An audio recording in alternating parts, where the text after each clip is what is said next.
Your grocery bill is up 28% from 2 years ago. And according to the FAO, the World Bank, and the USDA, it's not stopping there. Experts are projecting another surge, potentially hitting 35 to 45% higher by late 2026.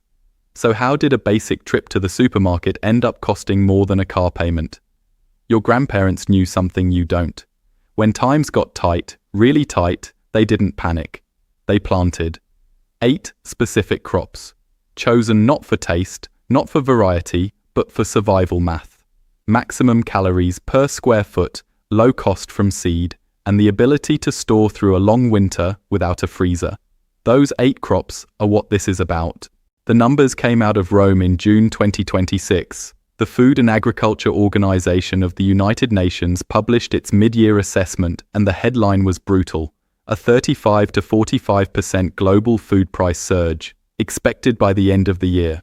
Not a projection for 2040, not a worst-case scenario buried in a footnote, a near-term forecast backed by converging data from 3 continents. Here's what's driving it. California's Central Valley, which produces roughly a third of America's vegetables, has been hammered by back-to-back drought years. Reservoirs that once held hundreds of billions of gallons sat at historic lows. Farmers fallowed fields they'd irrigated for generations. The soil cracked in long, pale seams across ground that used to run with irrigation water. You could walk those fields in July and hear nothing. No pumps, no sprinklers, just wind moving across dry earth. The Midwest grain belt recorded its worst soil moisture levels in over a decade. Harvests came in short, prices went up, and that was before the supply chain problems hit. The war in Ukraine didn't just displace millions of people, it strangled the global supply of wheat, sunflower oil, and corn. Ukraine and Russia together account for nearly 30% of the world's wheat exports. That pipeline has been disrupted for years now, and the ripple effects are still moving through the system. Flour prices climbed, bread prices followed, feed grain costs pushed up the price of every animal product downstream. The Middle East conflicts added more pressure, port delays, shipping insurance spikes, rerouted cargo adding weeks and hundreds of dollars per container to every voyage. Dock workers in 3 countries walked off the job in the same quarter, containers piled up, perishables rotted, prices climbed again. Then came the fertilizer crisis. Geopolitical blocs cut off key suppliers. Prices for nitrogen-based fertilizers tripled in some markets. Farmers in developing nations simply stopped applying them. They couldn't afford to. Yields dropped. Harvests shrank. And a 2024 IPCC-linked study projected crop yield reductions of 15 to 25% through 2027 across major growing regions. That's not a blip. That's a structural shift. The kind that doesn't reverse in a single season or even a single decade.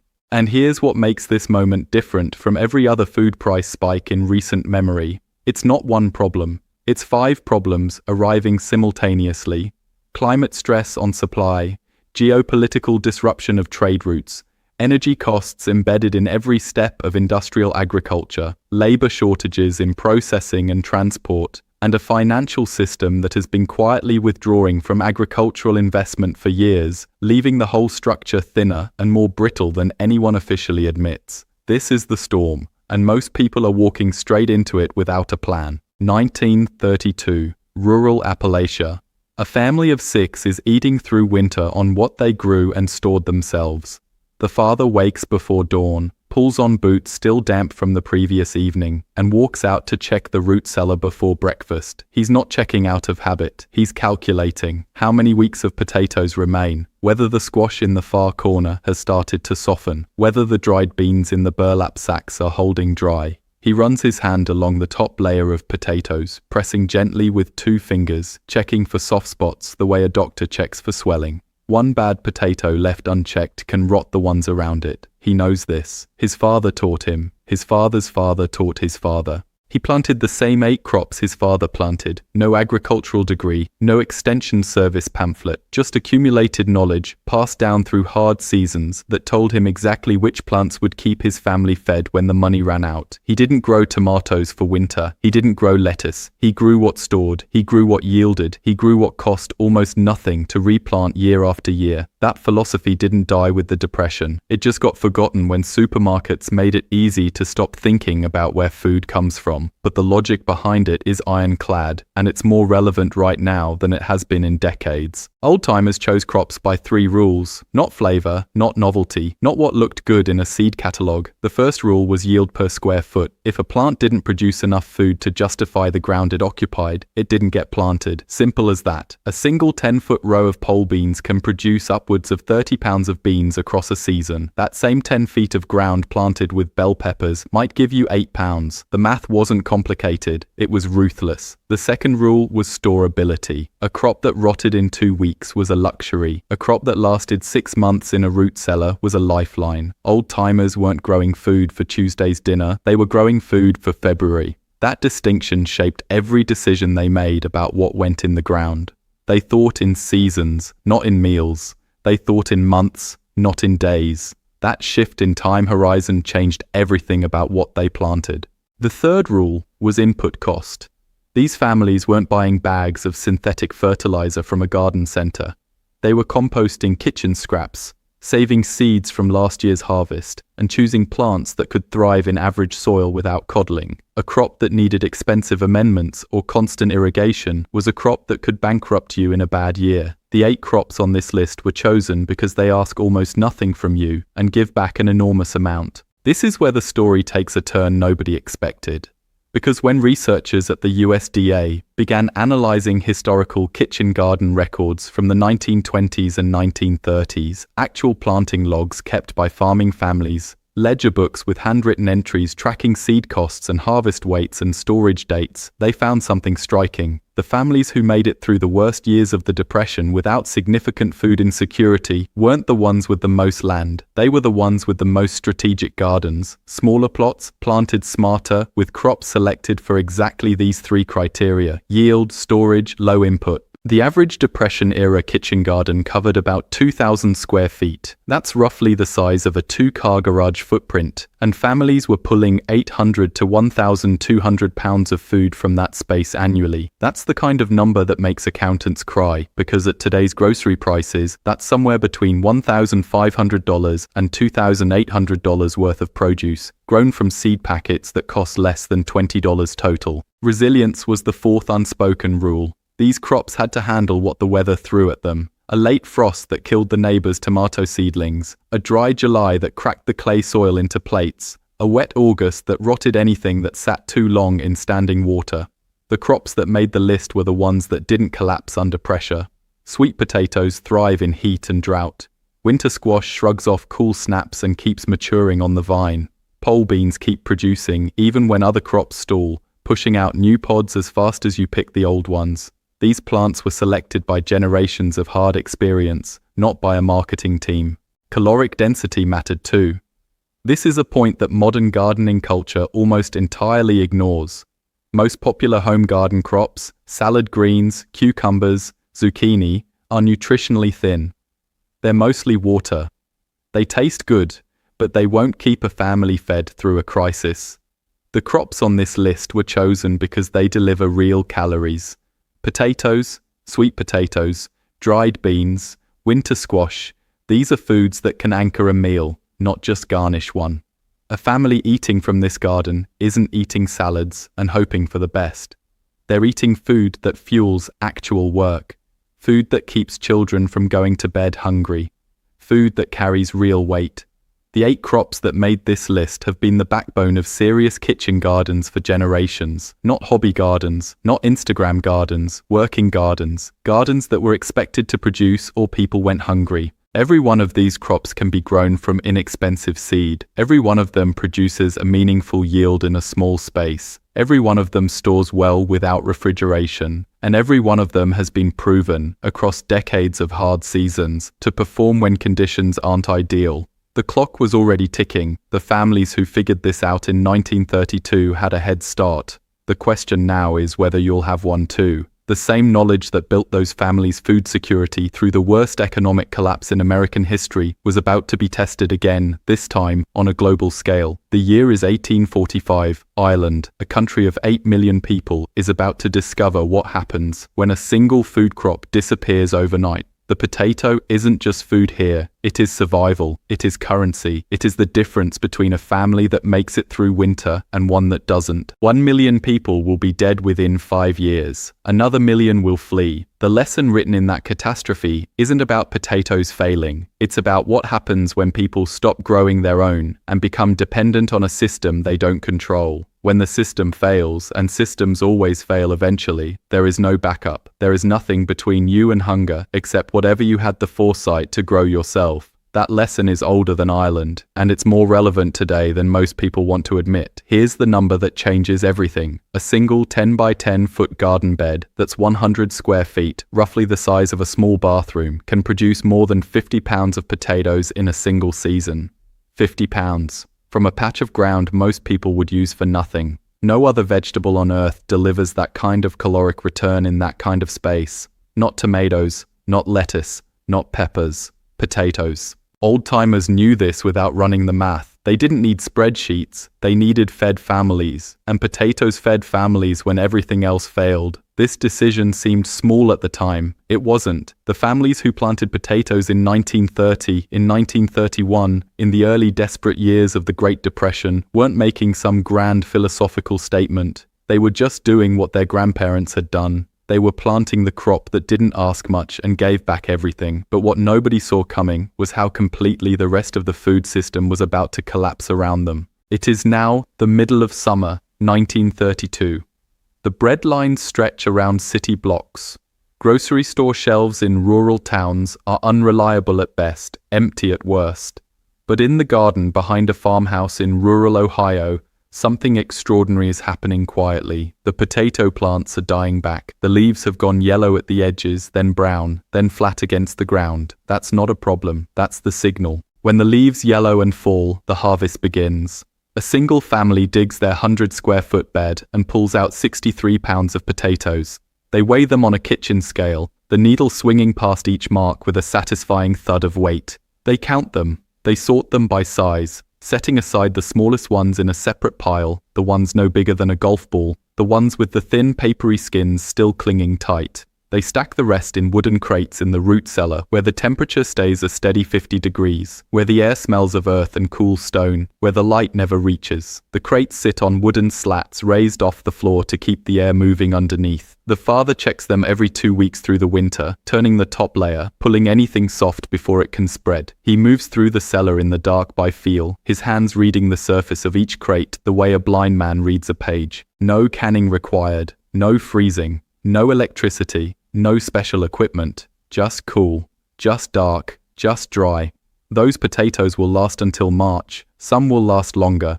But what makes potatoes genuinely extraordinary isn't just the yield.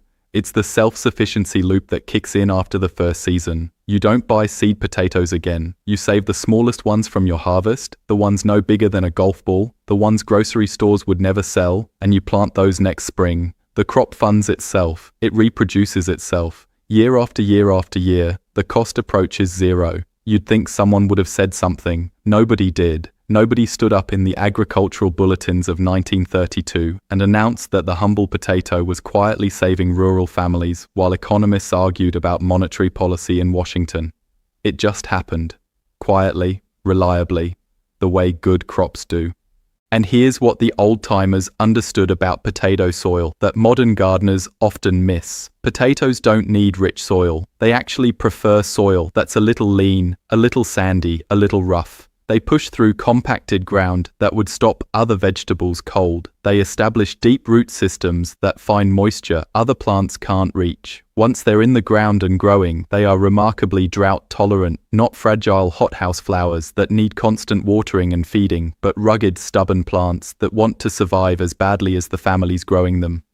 But what nobody saw coming was the price signal that would arrive nearly a century later. Pull up any grocery store receipt from the past 3 years. Find the potatoes. Now find a receipt from 5 years ago. The numbers don't match anymore. Potato prices have climbed sharply. The USDA's own data confirms it. Russets, Yukon Golds, red potatoes, all up. The reasons are layered: fuel costs, fertilizer prices, labor shortages, transportation bottlenecks. Every link in the industrial food chain got more expensive simultaneously, and potatoes, being heavy and perishable in their commercial form, absorbed every single cost increase: the fuel to run the harvesting equipment, the fertilizer to push industrial yields, the refrigerated trucks to move them from Idaho to your state, the warehouse space to hold them, the plastic bags to package them. Every one of those costs went up. Every one of them landed on the price tag. But here's the thing about growing your own. Those cost increases don't exist for you. Your fuel cost is zero. Your fertilizer cost is zero. Your transportation cost is the walk from the garden to the kitchen. And your seed cost, after the first season, is the handful of golf ball-sized potatoes you set aside in a paper bag last October. The old-timer who planted potatoes in 1932 wasn't insulated from the Depression because she was lucky. She was insulated because she had made a decision the previous spring that removed her from the price system entirely. She didn't pay Depression prices for potatoes. She didn't pay any price for potatoes. She grew them. That's the play. That's always been the play. And it scales. A family of 4, eating potatoes 3 or 4 times a week, consumes roughly 200 pounds of potatoes a year. That sounds like a lot. It isn't. 300 square feet of garden, 3 10-by-10 beds, can produce that entire supply. 300 square feet, the size of a 1-car garage, 3 beds, a few weekends of work in spring, and then a harvest that carries a family through most of the year. But what nobody saw coming was the second crop on this list. The one that doesn't just feed you, the one that actually rebuilds the soil your potatoes just depleted. The potato wasn't done yet, not even close. The old-timer's garden had a system. Potatoes were just the opening move. The next crop wasn't chosen randomly. It was chosen because it does something no other vegetable can do. It gives back more than it takes.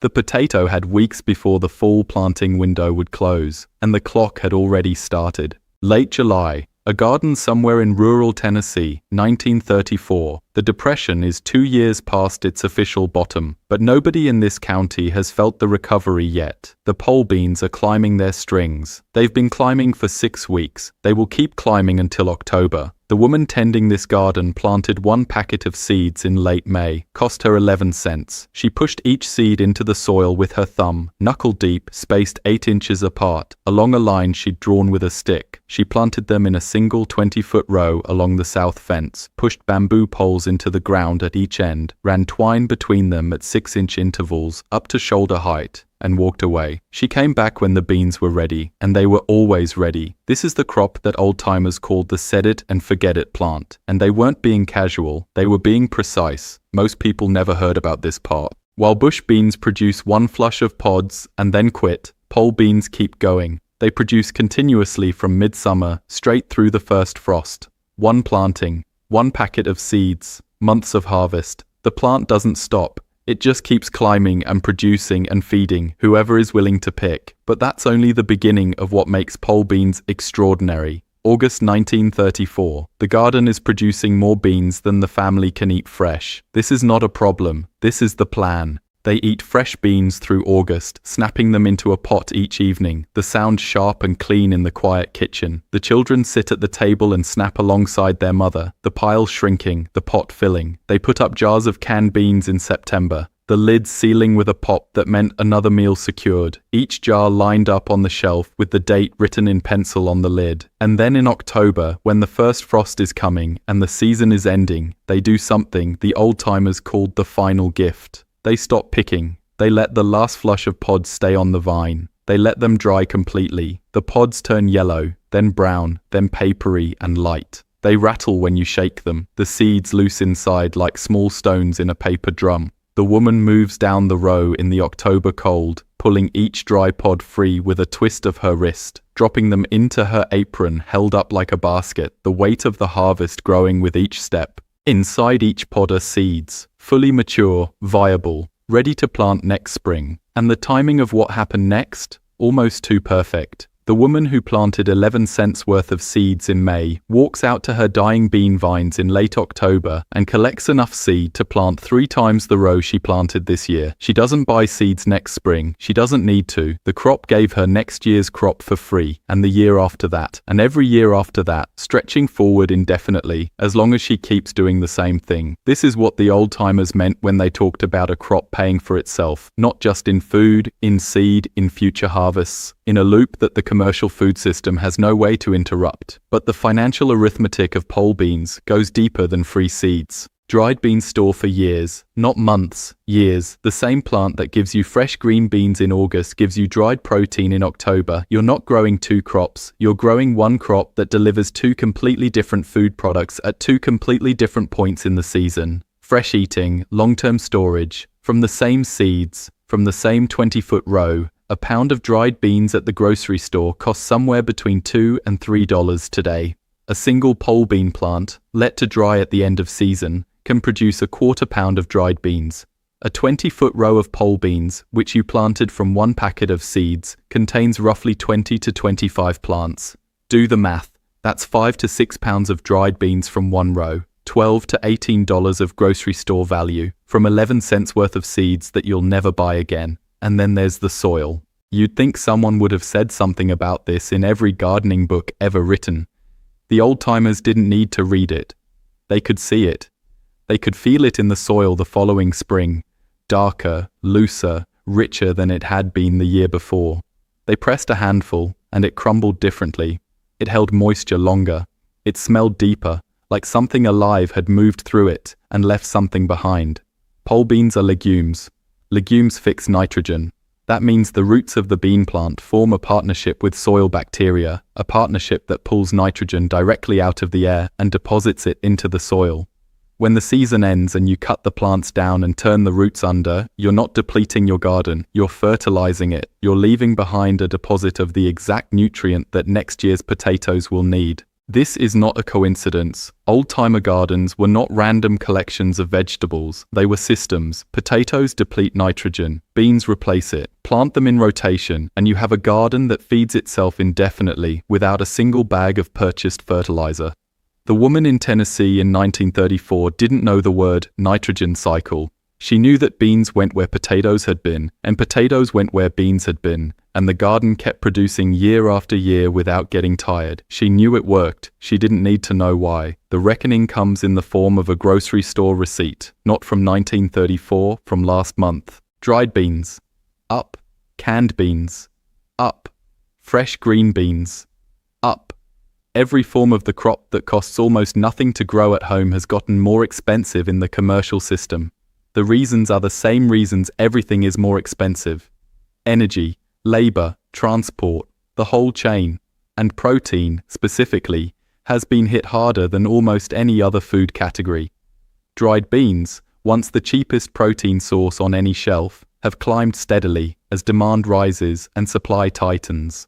But here's what the grocery store receipt doesn't show you. It doesn't show you the 11-cent packet of seeds that starts the loop. It doesn't show you the free seeds you collect in October. It doesn't show you the nitrogen you're putting back into the soil. It doesn't show you the dried beans you're storing in mason jars in your pantry, untouched by inflation, immune to supply chain disruptions, sitting there quietly waiting. It doesn't show you the fresh beans you ate through August and September without spending $1. It doesn't show you the canned jars lined up on the shelf, each one representing a meal that the price system can no longer touch. One planting, months of harvest. That is not a gardening tip. That is a food security strategy. The old-timers didn't separate those two things. They never understood why anyone would. A single packet of pole bean seeds costs less than a cup of coffee. It plants a 20-foot row. That row produces fresh food from July through October. It produces dried beans for long-term storage. It fixes nitrogen in the soil. It generates free seed for next year. And it asks almost nothing in return. No fertilizer, no constant watering, no complicated care schedule. You plant it. You pick it. You let the last flush dry. You collect the seeds. You do it again next year. The old-timer in Tennessee did this for 40 years. The woman who taught her did it for 40 years before that. The knowledge moved from hand to hand, generation to generation, not because anyone wrote it down, but because it worked so reliably that nobody could imagine stopping. One planting, months of harvest, that didn't last as common knowledge, and that's the loss nobody talks about. But the third crop on this list operates on a completely different logic. It doesn't just feed you through summer. It doesn't just store through winter. It thrives in the exact conditions where every other crop fails. Heat, drought, poor soil. The conditions that are becoming more common every single year as the climate shifts and the water tables drop and the growing seasons grow more unpredictable. For a while, things actually seemed fine. The grocery shelves were stocked. The prices seemed manageable. People stopped thinking about where food came from. They stopped thinking about what would happen if the shelves weren't stocked. They stopped thinking about the gap between what they could buy and what they could grow. That gap kept widening, quietly, steadily, the way debt does when nobody is watching the interest, the way a root cellar empties when nobody is counting what's left, the way a skill disappears when nobody bothers to pass it on. The ground remembers everything we forgot. Food prices keep climbing, except now you have